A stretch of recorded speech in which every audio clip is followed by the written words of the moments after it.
আজি আমাক নলবাৰী হৰি মন্দিৰৰ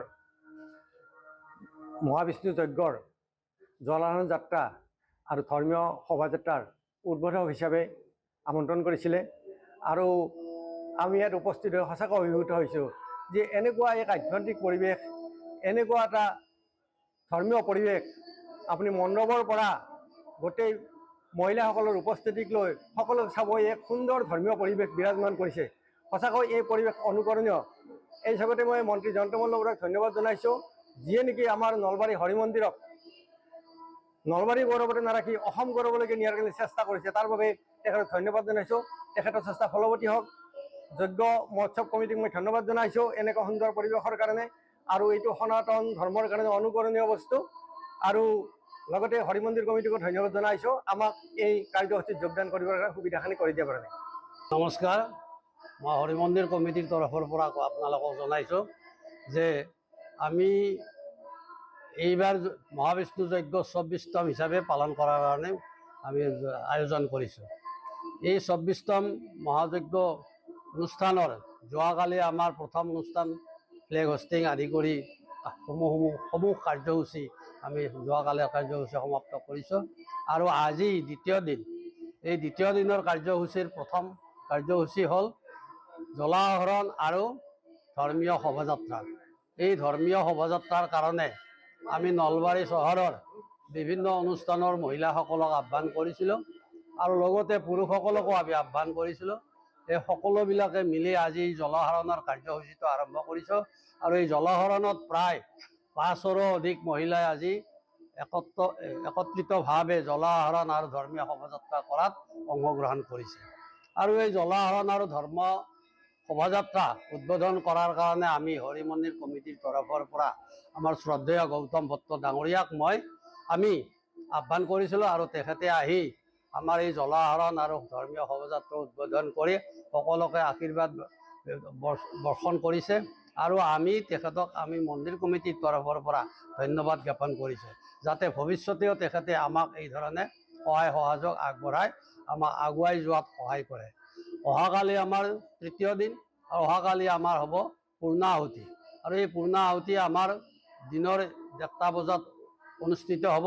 আৰু এই পূৰ্ণাহুতিত অংশগ্ৰহণ কৰাৰ কাৰণে আমাৰ হৰি মন্দিৰৰ সন্মানীয় সভাপতি তথা নলবাৰী সমষ্টিৰ বিধায়ক, অসম চৰকাৰৰ মাননীয় মন্ত্ৰী জয়ন্ত মল্ল বৰুৱা ডাঙৰীয়াই অংশগ্ৰহণ কৰিব। এই চেগতে মই তেখেতৰ কিছুমান হৰি মন্দিৰক লৈ কৰা কাৰ্যসূচী আপোনালোকক জনাবলৈ পাই সুখী হৈছোঁ যে আমাৰ নলবাৰী হৰি মন্দিৰত আজি তেখেতে যেতিয়াৰ পৰা সভাপতি হৈছে তেখেতে বহুকেইটা কাৰ্যসূচী হৰি মন্দিৰৰ উন্নয়নৰ কাৰণে লৈছে।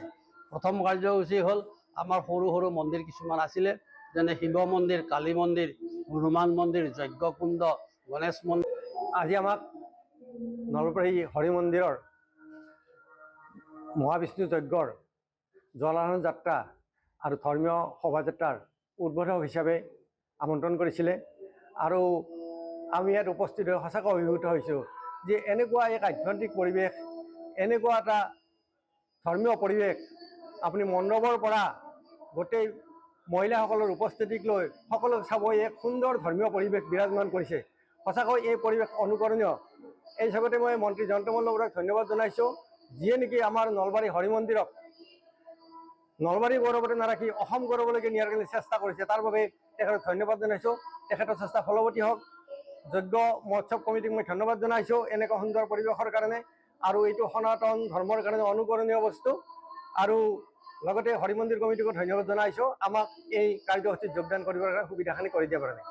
নমস্কাৰ, মই হৰি মন্দিৰ কমিটিৰ তৰফৰ পৰা আপোনালোকক জনাইছোঁ যে আমি এইবাৰ মহাবিষ্ণু যজ্ঞ ২৪তম হিচাপে পালন কৰাৰ কাৰণে আমি আয়োজন কৰিছোঁ।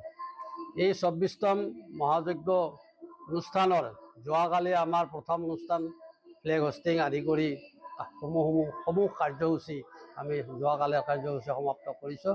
আৰু আজি দ্বিতীয় দিন, এই দ্বিতীয় দিনৰ কাৰ্যসূচীৰ প্ৰথম কাৰ্যসূচী হ'ল জলাহৰণ আৰু ধৰ্মীয় শোভাযাত্ৰা। এই ধৰ্মীয় শোভাযাত্ৰাৰ কাৰণে আমি নলবাৰী চহৰৰ বিভিন্ন অনুষ্ঠানৰ মহিলাসকলক আহ্বান কৰিছিলোঁ আৰু লগতে পুৰুষসকলকো আমি আহ্বান কৰিছিলোঁ। এই সকলোবিলাকে মিলি আজি জলসৰণৰ কাৰ্যসূচীটো আৰম্ভ কৰিছোঁ আৰু এই জলসৰণত প্ৰায় 500ৰো অধিক মহিলাই আজি একত্ৰিতভাৱে জলসৰণ আৰু ধৰ্মীয় শোভাযাত্ৰা কৰাত অংশগ্ৰহণ কৰিছে। আৰু এই জলসৰণ আৰু ধৰ্ম শোভাযাত্ৰা উদ্বোধন কৰাৰ কাৰণে আমি হৰি মন্দিৰ কমিটিৰ তৰফৰ পৰা আমাৰ শ্ৰদ্ধেয় গৌতম ভট্ট ডাঙৰীয়াক আমি আহ্বান কৰিছিলোঁ আৰু তেখেতে আহি আমাৰ এই জলসৰণ আৰু ধৰ্মীয় শোভাযাত্ৰা উদ্বোধন কৰি সকলোকে আশীৰ্বাদ বৰ্ষণ কৰিছে আৰু আমি তেখেতক মন্দিৰ কমিটিৰ তৰফৰ পৰা ধন্যবাদ জ্ঞাপন কৰিছোঁ, যাতে ভৱিষ্যতেও তেখেতে আমাক এই ধৰণে সহায় সহযোগ আগবঢ়াই আমাক আগুৱাই যোৱাত সহায় কৰে। অহাকালি আমাৰ তৃতীয় দিন আৰু অহাকালি আমাৰ হ'ব পূৰ্ণাহুতি আৰু এই পূৰ্ণাহুতি আমাৰ দিনৰ 1টা বজাত অনুষ্ঠিত হ'ব আৰু এই পূৰ্ণাহুতিত অংশগ্ৰহণ কৰাৰ কাৰণে আমাৰ হৰি মন্দিৰৰ সন্মানীয় সভাপতি তথা নলবাৰী সমষ্টিৰ বিধায়ক অসম চৰকাৰৰ মাননীয় মন্ত্ৰী জয়ন্ত মল্ল বৰুৱা ডাঙৰীয়াই অংশগ্ৰহণ কৰিব। এই চেগতে মই তেখেতৰ কিছুমান হৰি মন্দিৰক লৈ কৰা কাৰ্যসূচী আপোনালোকক জনাবলৈ পাই সুখী হৈছোঁ যে আমাৰ নলবাৰী হৰি মন্দিৰত আজি তেখেতে যেতিয়াৰ পৰা সভাপতি হৈছে তেখেতে বহুকেইটা কাৰ্যসূচী হৰি মন্দিৰৰ উন্নয়নৰ কাৰণে লৈছে। প্ৰথম কাৰ্যসূচী হ'ল আমাৰ সৰু সৰু মন্দিৰ কিছুমান আছিলে, যেনে শিৱ মন্দিৰ, কালী মন্দিৰ, হনুমান মন্দিৰ, যজ্ঞকুণ্ড, গণেশ মন্দিৰ, এই সকলোবিলাক তেখেতৰ সহযোগতে অনুষ্ঠিত সম্পূৰ্ণ হোৱাৰ চেষ্টা চলিছে। যিকোনো খবৰৰ বাবে যোগাযোগ কৰক 7099017330 লগতে 7099017110 নম্বৰত।